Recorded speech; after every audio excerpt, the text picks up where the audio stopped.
Greetings. Welcome to number 15, I guess it is, of my Hangar series.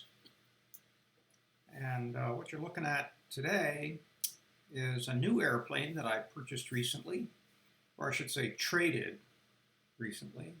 I traded my coupons with XPlane for this Carenado version of the Cessna T210-M, or CT210-M, Cessna T for Turbo 210, and I don't know what the M means. And it is a terrific little aircraft. Cessna started making these things back in the 1957 or around then. Made them until 1986, I think. I don't know how many they made, but quite a lot. And they've flown all over the world. As a matter of fact, they've flown around the world. A bunch of guys, including Matt Guckmuller, who was the first pilot, youngest pilot, I should say, to fly single-handed around the world in his Bonanza. He and a bunch of other fellows took off in 210 like this and flew around the world. Not all together, not all at the same time, but they flew across the Atlantic and the Pacific in the darn thing, and it was quite an epic trip. You can see it online if you look for flying around the world in a Cessna. Maybe that would find it for you. We're not going to fly around the world. Instead, what we're going to do is fly from here in Plymouth over to a little town or a little airport called Windham in the town of Willimantic, Connecticut. And actually tried this flight a couple of times today, and every time I try to land it, the weather socks in so solid that I can't even see the runway.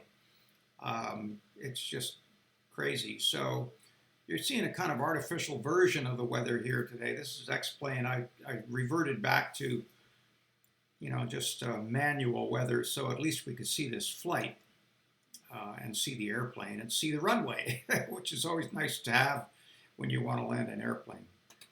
So, to get things started, the first thing we need to do is get rid of the static elements, those flags and things, and that gets the airplane up, ready to go, puts the pilot and co-pilot in their respective chairs. We can make that go away and hop in. Give you a real quick tour. This is a 6-place aircraft. You can seat 6 people back in here. There's actually a seat back in the rear there. Let's see, there's some baggage there. There's 2 seats there, 2 seats there, and then the pilot and co-pilot's seats. So there's 6 seats in this aircraft. And lots of windows and things to look at. Before we get started, the first thing we want to do is get down here to the center console where you see a switch that you use to switch between the left and right wing tanks, and you need to have that turned on. And right above that, you'll see some levers here. One is the fuel mixture lever. You want to have that on full rich all the way in. And then you want to have the prop lever all the way in so that it's not, it's more feather than not. It's not chewing up as much air. And then you want to probably have the throttle just put in just a little bit to start things off. The yokes here kind of get in the way, and you can make those disappear by just tapping that. And you don't want to turn on the avionics just yet because the engine won't start with the avionics panel on. But we do need to turn on the battery and come over here and turn on the alternator. And we need to turn on a fuel pump. And having done that, we'll switch over to the first magneto switch. Let that warm up a little bit, and then switch over to the second. And same thing, and then you can just take a little closer look down here, and then both. And then ramp it over, and your engines are started. So turn off the fuel pump. While we're taking a look down here, we can turn on the nav light. We're real close to the runway, and there's nobody around here, so I'm just going to turn them all on. Turn on the taxi light, the pitot heat, and the de-ice light. And while I'm looking down here, I'm going to turn on a light switch right there, which lights up our upper panel. And so then we can come back up here. And in order to turn on the avionics, you go down here on the left-hand side. There's a little switch right here. You just flip that, and we'll be looking at our Garmin 530 panel, which you're pretty familiar with, I'm sure. I've got the route already established, I hope. Let's just see, flight plan. Yeah, there it is. But right now it's on the wrong spot, so what I need to do is activate that and just move the cursor back up to the first waypoint, and then go to the menu and say activate that. So good, so that's done. We can put that back on map view. There is a red line here, but you can't see it because we're not pointing in the right direction. We can switch over to VLOC.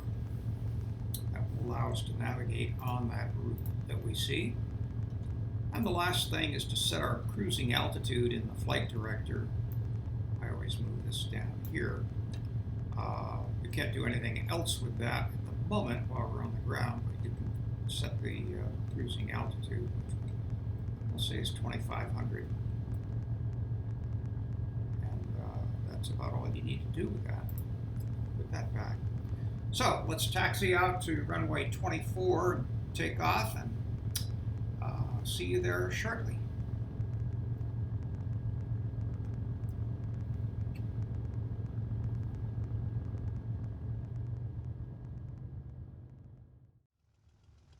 All right, here we are on runway 24 on the apron. We'll just take a quick look around.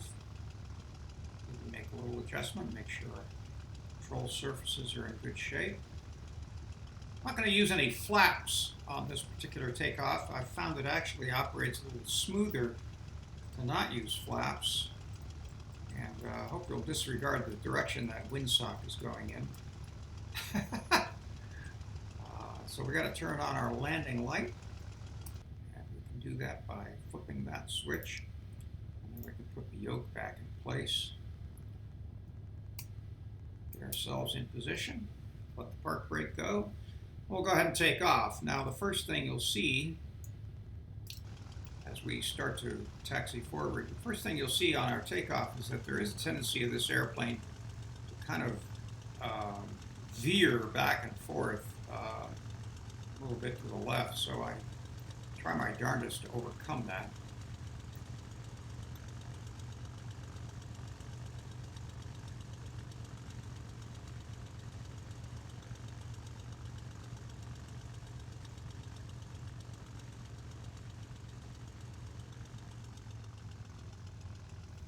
Go.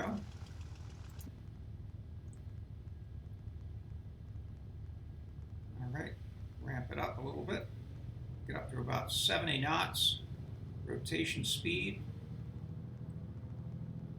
We'll be on our way.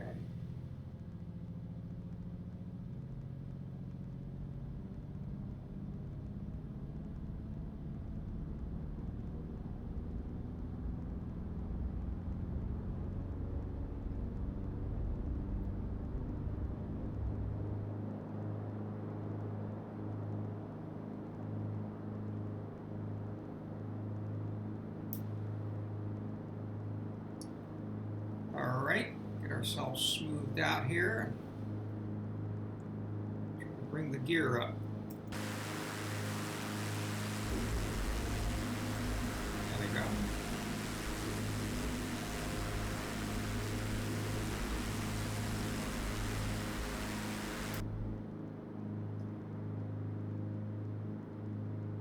All right, we call up our flight director and put on the autopilot system and set it to nav mode, and that'll get us going over toward our route line. And then we can arm the altitude setting and hit the VS button and dial that back down to say 500 feet per minute, which is plenty fast enough. Put that back here, and we'll see that we're now vectoring ourselves around to the first part of the route, to hop 2 from From there we'll go on to PVD, Providence, and across Rhode Island to Connecticut, and eventually land. We got a nice day to do this today. On my previous flights, it was anything but. So hopefully we'll be able to at least see where we're landing on this flight. And now that we're up and running, I'll jump down below. I hit the wrong button there. I'll jump down below, make that go away, and turn off our lights.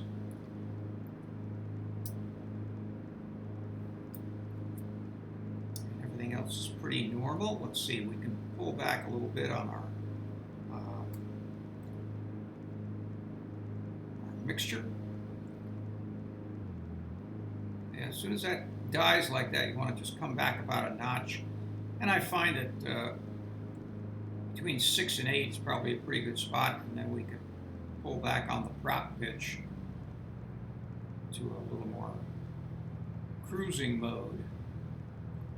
And we'll bring back down the RPMs a little bit, keep it right below that 30 mark. Yeah, right in there is good. Keep the mixture up between 6 and 8, I think would be a good spot. Now as we do that, and as we begin to level out at our cruising altitude of 2,500, right now we're at 24 and clocking it right up to 25, you will then see the airspeed come up here, and it'll probably settle in right in around 155, 160, which is perfect cruising speed for this aircraft. And as you may have noticed, it did climb pretty quick. It didn't take us long to get up to 2,500 feet. Beautiful aircraft to fly. Some have described it as flying like a truck because of its center of gravity configuration.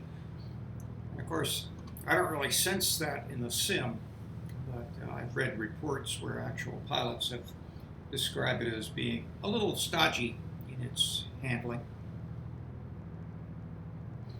But it is easy to fly and very reliable, as these guys who went around the world tell you. It's no small feat in a plane this size across the Pacific Ocean. They had to take out the rear seats completely. There were only 2 guys on that leg of the flight, or legs. They just went island hopping from, I think from Vietnam. They went over to the Philippines, and from the Philippines over to Vanuatu, and from Vanuatu to a couple of other little islands. Then on up to Hawaii, and then they did a big jump from Hawaii straight to California. And of course, when they do that, they have to have enough fuel so that at the midway point, they have enough fuel to either reach back to Hawaii or on to California. And they did it. They had to get a special dispensation from the FAA to be able to outfit the aircraft and certify that it was powerful enough to carry that much fuel and to fly that distance. And they did it. It's all online. You can see it.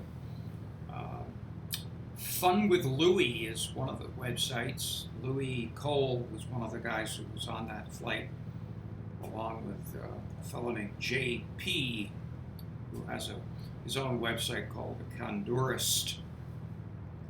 And the third participant in that flight on the first part of the trip was Matt Guthmuller, who was famous for being the youngest pilot to fly around the world single-handed in his Bonanza. So quite an intrepid trio.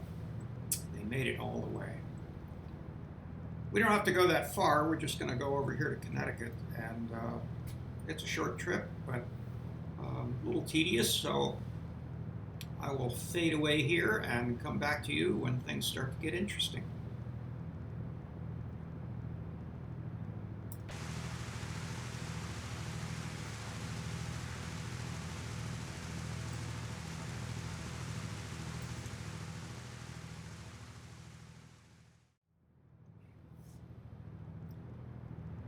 Okay, Let's give it a whirl. 800 feet, VS, dial in minus, say 400. For starters, see our variometers start to drop. And it looks like I can see some happy lights up there. So why don't we go ahead and drop the gear.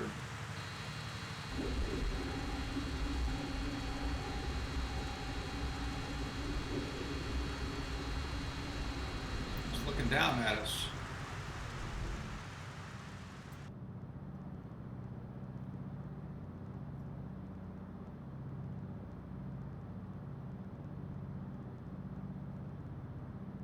Airspeed's about 80. Get it down to about 65 for landing. Just skirting the treetops. So given that, I think what we'll do is take that off autopilot. I don't want it to get too low.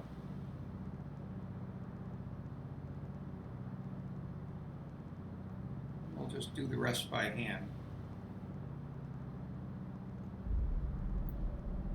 Here go the flaps.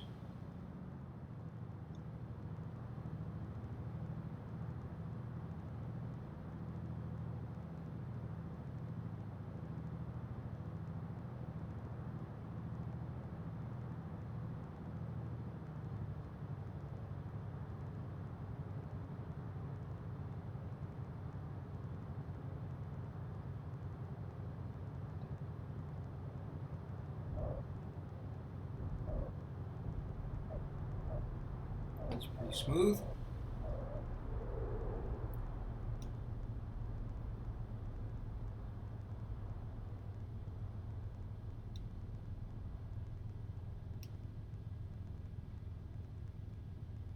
So if we taxi over here.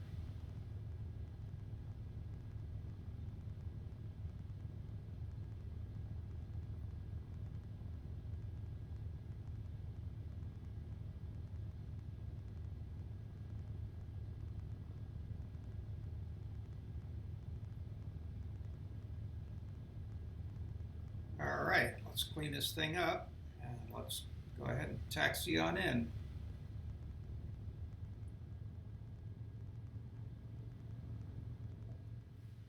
Turn off our light switch here.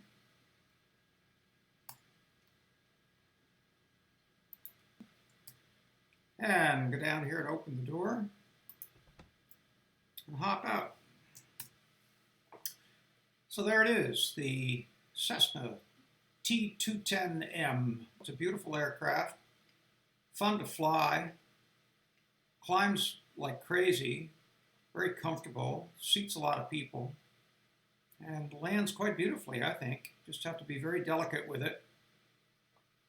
And it's a great airplane. So thanks a lot for joining me. This is Steve. Have a good day. See you soon.